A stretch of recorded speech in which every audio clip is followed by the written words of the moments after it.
everybody, my name's Aliah. Welcome back to 4AR People, and you may notice a couple things. So the first thing is we did take a little hiatus after the legislative session because, believe you me, we needed it. Second, we have a new little setup here, and I hope you guys like it. It's a little different for me, but I'm getting used to it. You know what I'm saying? So I hope you guys enjoy.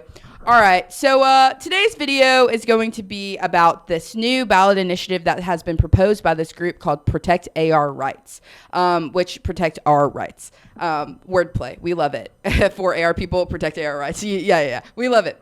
And so I'm going to talk a little bit about that. As you know, during legislative session, there were a lot of bills that were proposed, and a lot of them even got signed by the governor that aimed to kind of limit our ballot initiative process here in the state of Arkansas. And so it looks like this new proposed constitutional amendment is intending to kind of protect that process, which we really value in the state of Arkansas. So stay tuned for a video to check this out.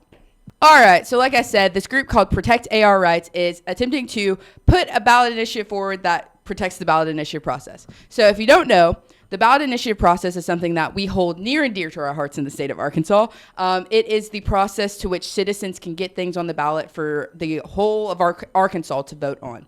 And that has been a process that has gotten us things such as minimum wage increase, or in other states it's legalized gay marriage, or things like that. And so it is a process that aims to kind of put specific issues on the ballot so that people can vote on it, rather than kind of trusting the legislature to legislate those issues. So it gives people a bigger voice, and not all states have it. So we really appreciate that here in the state of Arkansas. So let's talk about Protect AR Rights for a second. Let me pull out my notes. All right, so Protect AR Rights is a coalition made up of a bunch of different community organizations. I believe there are 6, and those include Arkansas Advocates for Children and Families, Arkansas Appleseed Legal Justice Center, Arkansas Citizens First Congress, Arkansas Public Policy Panel, the Arkansas Education Association, NAACP Arkansas State Conference, and 4AR People, which is us. Yes, you're watching 4AR People right now. Yeah, so these are a bunch of different community organizations brought to propose the ballot initiative, which is called the Arkansas Ballot Measure Rights Amendment. The Arkansas Ballot Measure Rights Amendment, right? And so it is a constitutional amendment that's designed to protect the people's right to propose, gather signatures for, and vote on ballot initiatives. And this amendment restores power to Arkansans and blocks political interference in the ballot measure process. Like I mentioned earlier, the legislature, during legislative session, there were a lot of bills proposed to kind of limit the ballot initiative process we have here in the state of Arkansas. But before legislative session, here's kind of how the ballot initiative process worked. So a person or a group of people would gather a ballot initiative that they wanted to propose. They would write the language, they would write the title, and they would submit it to the Attorney General. And the Attorney General had a certain number of days to approve that. Upon approval, the group or person who push this ballot initiative process, or push this ballot initiative forward, would then move into the signature collection process. And the amount of signatures that you need to propose a constitutional amendment and get a constitutional amendment on the ballot is 10% of the number of people that voted in the previous gubernatorial election. But on top of that, you also have to get certain percentages for counties as well. I believe 10% of the people that voted in that county. So it's like, it's incredibly hard. It was an incredibly hard process. And then you would have to turn in all those signatures a certain amount of time before the election.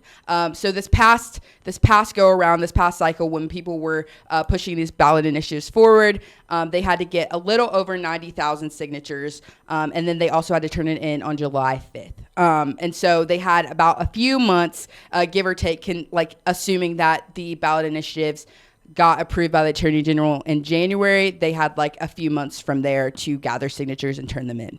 As you know, a lot of the ballot initiatives that were circling around last cycle either did not get enough signatures, or those signatures were disqualified for numerous amounts of reasons. Most famously, probably the Arkansas Abortion Amendment and the Marijuana Amendment. The Marijuana Amendment made it to the ballot, but then the Supreme Court decided actually votes towards that don't count.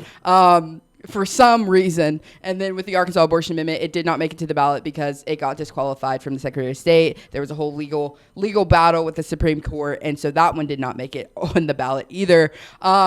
and the education amendment did not make it on the ballot. I believe the casino was the only one that like had no controversy with it and made it on the ballot, which is wild to me. But anyway, I digress. Okay, I digress. So let's talk about the amendment specifically as a whole. All right. So as I mentioned, the initiative's popular name is the Arkansas Ballot Measure Rights Amendment, and the ballot title is lengthy. It's lengthy, but it's under 500 words because that was one of the laws that passed, okay? It is actually 370 words, so I'm not going to read the whole thing, but I will read a little bit. So this measure amends the Arkansas Constitution. It gives the people the fundamental right to make and repeal laws by petition. It gives Arkansas registered voters the fundamental right to sign a petition. It gives U.S. citizens the fundamental right to collect signatures on a petition unless the citizen has been convicted of certain crimes or is on a sex offender registry. It makes petition fraud a crime. It allows the legislature to decide the penalty range for criminals who intentionally defraud the petition process. It prohibits the government from unduly burdening these fundamental rights. It requires the government to notify a registered voter before it disqualifies his or her signature on a petition. It requires the government to count the signature of a registered voter who timely corrects a problem with the signature. And it goes on. One of the main differences between this amendment and like what's already in the Constitution is it actually makes certain things fundamental rights. And so the thing about a fundamental right is fundamental rights cannot be infringed on for any reason unless you can prove that the government has a compelling interest. And that is something called strict scrutiny, which is a constitutional law thing. And I'm not a lawyer. I am in law school, but I'm not a lawyer. And so I know a little bit about strict scrutiny, but I'm not the expert. But a fundamental right is it's like a right that's enshrined in the United States Constitution. So other examples of a fundamental right is like the right to due process, the right to bear arms. There are implied kind of fundamental rights that have been like the Supreme Court has decided on. Like the Supreme Court has identified certain implied fundamental rights, including like the right to marriage or like the right to marry whoever, whether that's interracial marriage or gay marriage or anything like that. Those are fundamental rights as well, even though those aren't explicitly in the Constitution. And so those rights have to pass a different standard than other things. And that standard is called strict scrutiny. So I hope that made sense. But this amendment is intending to make certain things fundamental rights. So I'm gonna read a little bit about that. The fundamental right to propose legislative measures, the fundamental right to approve or reject these measures at the polls, the fundamental right to sign a petition, the fundamental right to have your signature counted, the fundamental right to solicit and obtain signatures on a petition. All right, so this is different because it's making these things a fundamental right, meaning it cannot be messed with by the legislature without a compelling governmental interest, which is what? What would that be? I don't know. Maybe they would find something. I don't know. But that is making it a fundamental right gives it the ability to not really be messed with just casually, like it has been, I guess is my thing. It makes it harder to mess with it. It also adds that the General Assembly shall not amend or repeal a constitutional amendment approved by a vote of the people. So it is making that explicit in this constitutional amendment that the legislature cannot amend or repeal something that has been voted on by the people. So that's going to be important if we're talking about like maybe the right to marry. If we're trying to enshrine that in the Constitution, the right to marry or the right to have access to an abortion, if we try to enshrine those in the Constitution through a ballot initiative process, this prevents the legislature from appealing that or from repealing that or amending that to change it to limit that in any way if it has been voted on by the people, which is a good thing. That's a good thing and that's important. The people have a voice and they shouldn't be limiting it at all. It also adds things for like curing, like voter curing. So it says the Secretary of State, the county clerk, and the city clerk shall not disqualify a signature of a qualified elector before providing to the qualified elector whose name is signed on the petition notice that their signature will be disqualified, an opportunity for correct the insufficiency. And that's an important thing because the way it was set up previously is like, if your signature is disqualified, we don't know, you don't get notice that your signature is disqualified. And for someone who really wants to sign a petition and their signature being disqualified, maybe if they get some sort of notice that their signature is being disqualified for whatever reason, they can fix it and actually put their name on that issue and like make their signature count. You know what I mean? I think that's a good thing. I think that's totally a good thing. What else we got here? They also define petition fraud in here, and I think that is important just because, like, one of the laws passed to, like, limit this process was that every like person signing a petition has to be warned about petition fraud and like what that is. And so them defining it in here would make it, I imagine, would make it easier for canvassers, people gathering signatures to kind of make that warning and abide by that law. I am not sure. Also, it's like, what is petition fraud like currently? That could be very broad. But I don't know.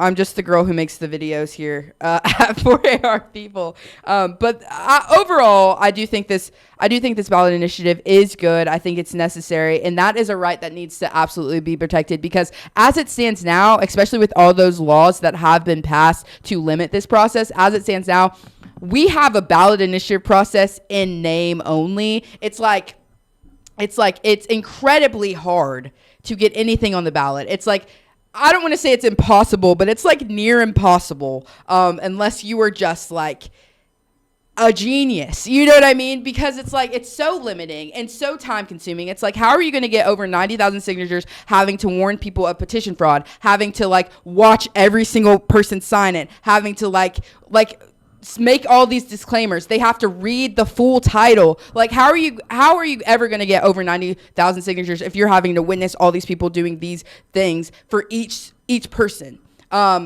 It's just like, it's wild. I don't know.